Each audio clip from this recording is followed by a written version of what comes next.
Shikojeni pak se çfarë ndodhi sot.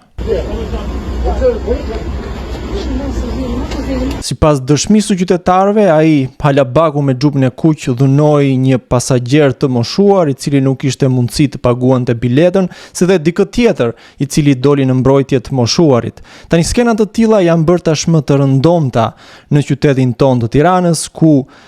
supozohet kontrollorët e linjave të autobusëve janë në fakt njerëz që dhunojnë pasagjerët që kanë të pamundur pra të mbulojnë çmimin e biletës. Duhet kuptojmë diçka që dhunuesi real në këtë rast nuk është thjesht ai halabaku me xhupin e kuq, por është në fakt gjithë ata që ju i votoni për t'ju përfaqësuar në Bashkinë e Tiranës, në Këshillin Bashkiak të Tiranës. Për arsyeën e thjeshtë se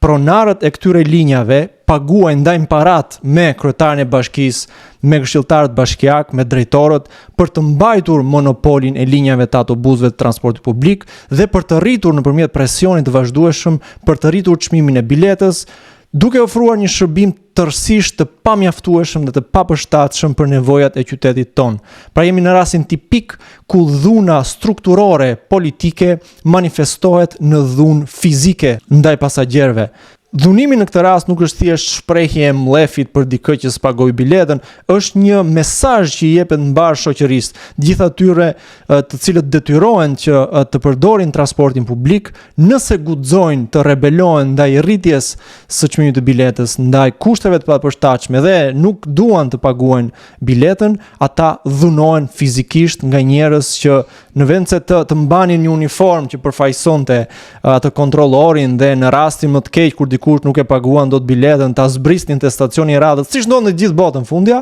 ata literalisht të rrafin dhe të kapin me grushta. Ne në Lëvizjen Bashk kemi nisur një fushat peticioni për uljen e çmimit të biletës në zonën e Kamzës, i cili u rrit rishtazi, dhe ju ftojmë që në pikat e ndryshme ku ndodhemi në Kamës të vini dhe të nënshkruani këtë peticion, sepse është vetëm nëpërmjet reagimit qytetar që gjitha këto problematika mund të shkojnë drejt zgjidhjes. Dhe herës tjetër keni kujdes se kë votoni.